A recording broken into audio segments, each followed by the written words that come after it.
आकाशवाणी रांची से प्रस्तुत है प्रादेशिक समाचार।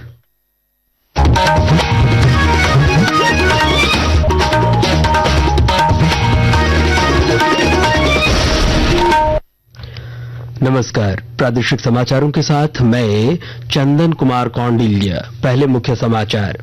केंद्र सरकार ने कहा, जीएसटी में बड़े स्तर पर सुधारों से सहकारी क्षेत्र को मजबूती मिलेगी, सहकारी उत्पाद प्रतिस्पर्धी बनेंगे और मांग बढ़ेगी।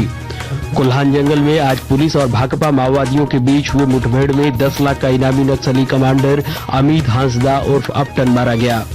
आज रात लगेगा साल का अंतिम चंद्र ग्रहण, पूरे भारत में स्पष्ट रूप से दिखाई पड़ेगा।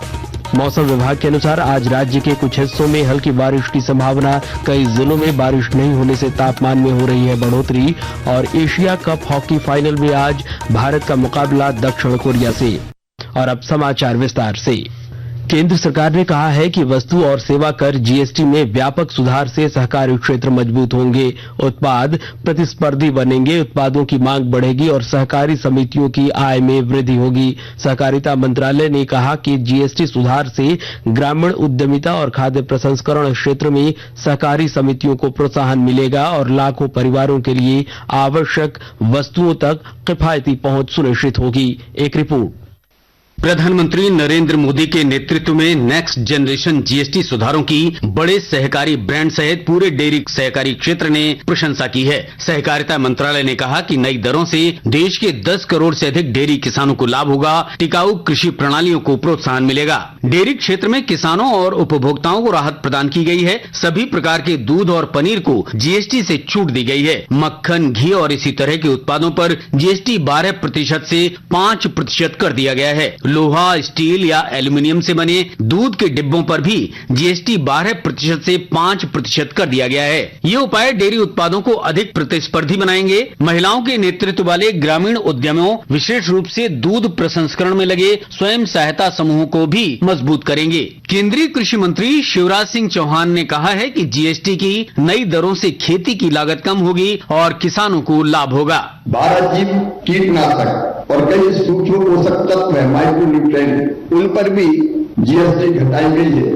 इससे प्राकृतिक खेती और जैविक खेती को, क्योंकि जैविक जो इनपुट्स है उनकी कीमत कम होगी तो उसमें लाभ होगा और रासायनिक उर्वरकों से जैव उर्वरकों की तरफ किसान के बढ़ने की प्रवृत्ति निश्चित तौर पर बढ़ेगी। सरकार के इस कदम से कृषि यंत्र और मशीनों की कीमतों पर भी असर पड़ेगा। 1800 सीसी से कम क्षमता वाले ट्रैक्टरों पर जीएसटी घटाकर 5% कर दिया गया है। इस निर्णय से किसानों के साथ पशुपालन और मिश्रित खेती में लगे लोगों को भी लाभ होगा। अमोनिया, सल्फ्यूरिक एसिड और नाइट्रिक एसिड जैसे प्रमुख उर्वरक घटकों पर जीएसटी 18% से घटाकर 5% कर दिया गया है। समाचार कक्ष से मैं मुकेश कुमार। पूर्व मंत्री सह एचपीसीएल की स्वतंत्र निदेशक विमला प्रधान ने जीएसटी काउंसिल द्वारा हाल ही में लिए गए निर्णय का स्वागत किया है। उन्होंने कहा है कि सरकार द्वारा जनहित में लिया गया यह प्रभावी फैसला है। जीएसटी में रिफॉर्म करना इसलिए आवश्यक था कि देश की जनता को आर्थिक प्रगति हो और उनके बीच में आर्थिक सुधार हो, उसमें मजबूती आवे। शिक्षा के क्षेत्र में हमारे स्टूडेंट को पढ़ने में सहूलियत मिले, इसलिए सारे चीजों को जो शिक्षा के क्षेत्र में जरूरी है ये सब पर भी टैक्स कम कर दिया गया और वो 0% पर आ गया। वहीं केंद्र ने इनकम टैक्स के बाद अब जीएसटी में कमी लाकर मध्यम वर्गीय परिवारों को राहत दी है। और जानकारी के साथ हमारे संवाददाता। भारत सरकार ने इनकम टैक्स के बाद अब जीएसटी में राहत ने मिडिल क्लास के चेहरे पर मुस्कान ला दी है। हजारीबाग के नौकर पेशा लोगों ने कहा है कि सरकार ने दिवाली का तोहफा पहले ही दे दिया। रोजमर्रा की जरूरत से लेकर कार, टीवी और मोबाइल तक पर राहत मिलेगी। एमएसएमई और किसानों को भी सीधा लाभ मिलेगा। व्यापारियों के लिए जटिलता घटेगी और बीमा प्रीमियम सस्ता होगा। अब उनकी नजर 22 सितंबर पर है, जब बदलाव का असर जेब तक पहुंचेगा। हजारीबाग के कारोबारी रमेश अग्रवाल ने कहा है कि जीएसटी में अब मुख्य 2 स्लैब होने से जटिलता लगभग खत्म हो जाएगी। गौरव प्रकाश, आकाशवाणी समाचार, हजारीबाग। पश्चिमी सिंहभूम जिले में माओवादियों के खिलाफ सुरक्षा बलों को बड़ी सफलता मिली है। जिले के कोल्हान जंगल में पुलिस और भाकपा माओवादियों के बीच आज सुबह हुए मुठभेड़ में एक नक्सली कमांडर अमित हांसदा और अपटन मारा गया है। जिले के पुलिस अधीक्षक राकेश रंजन ने इसकी पुष्टि करते हुए बताया कि मारा गया नक्सली कमांडर 10 लाख का इनामी था। उन्होंने बताया कि यह मुठभेड़ गोइलकेरा थाना क्षेत्र के रेला के पास जंगल में हुई। मुठभेड़ के बाद चलाए गए सर्च ऑपरेशन के दौरान नक्सली कमांडर का शव बरामद किया गया है। वहीं क्षेत्र में सर्च ऑपरेशन अभी भी जारी है। इधर मुख्यमंत्री हेमंत सोरेन कल गोवा पहुंचकर शहीदों को श्रद्धांजलि देंगे। वहां मुख्यमंत्री एक जनसभा को भी संबोधित करेंगे। इसके बाद वे शहीदों के परिवारों से भी मुलाकात करेंगे। उनके साथ मंत्री दीपक बिरुआ, सांसद जोबा मांझी, विधायकों में जगन्नाथपुर के सोनाराम सिंह, मझगांव के निरल पूर्ति, खरसावा के दशरथ गगराई, ईचागढ़ की सविता महतो, पोटका के संजीव सरदार, बहरागोड़ा के समीर मोहंती, वहीं जिला परिषद अध्यक्ष लक्ष्मी सुरेन शामिल होंगे। चक्रधरपुर विधायक सुखराम उरांव ने बताया है कि आज मुख्यमंत्री के आने का शेड्यूल जारी हो जाएगा। और आकाशवाणी के ताजा तरीन समाचारों के लिए आप हमारी वेबसाइट newsonair.gov.in पर लॉग इन कर सकते हैं। ताजा समाचार X handle @AIR news alerts और Facebook page All India Radio news पर भी उपलब्ध है। आप प्रादेशिक समाचार एकांश के एक्स हैंडल @AIR न्यूज _ और Facebook page Akashvani news Ranchi, Instagram page और YouTube channel AIR news Ranchi पर भी हमारे बुलेटिन सुन सकते हैं। प्रादेशिक समाचार आप आकाशवाणी रांची से सुन रहे हैं। 40वां राष्ट्रीय नेत्रदान पखवाड़ा के तहत आई डोनेशन अवेयरनेस क्लब और कश्यप मेमोरियल आई बैंक के संयुक्त प्रयास से रांची में आज रन फॉर विजन का आयोजन किया गया। कार्यक्रम का उद्घाटन वित्त मंत्री राधा कृष्ण किशोर ने किया। समारोह के बीच वित्त मंत्री ने अपने नेत्रदान का संकल्प पत्र भी भरा। उन्होंने कहा कि नेत्रदान एक पुनीत कार्य है। ये प्रगति हुई है कि अब ये सुविधाएं थोड़ी कॉस्टली जरूर है, लेकिन फिर भी अब ऐसे उपकरण आ गए हैं कि आंख का इलाज संभव है। मैं मानता हूं कि आप किसी के जीवन में रोशनी ला रहे हैं, इससे बढ़ के कोई और पुण्य का काम हो ही नहीं सकता। आज पूर्ण चंद्र ग्रहण है। यह ग्रहण पूरे भारत में स्पष्ट रूप से दिखाई पड़ेगा।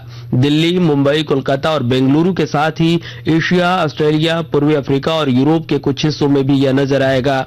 चंद्र ग्रहण रात 8:58 से शुरू होकर कल तड़के सुबह 2:25 पर समाप्त होगा। यह दुर्लभ खगोलीय घटना एक दशक में सबसे लंबे ग्रहणों में से एक होगी। इसकी अवधि 82 मिनट की होगी और चंद्र ग्रहण 5 घंटे से अधिक समय तक रहेगा।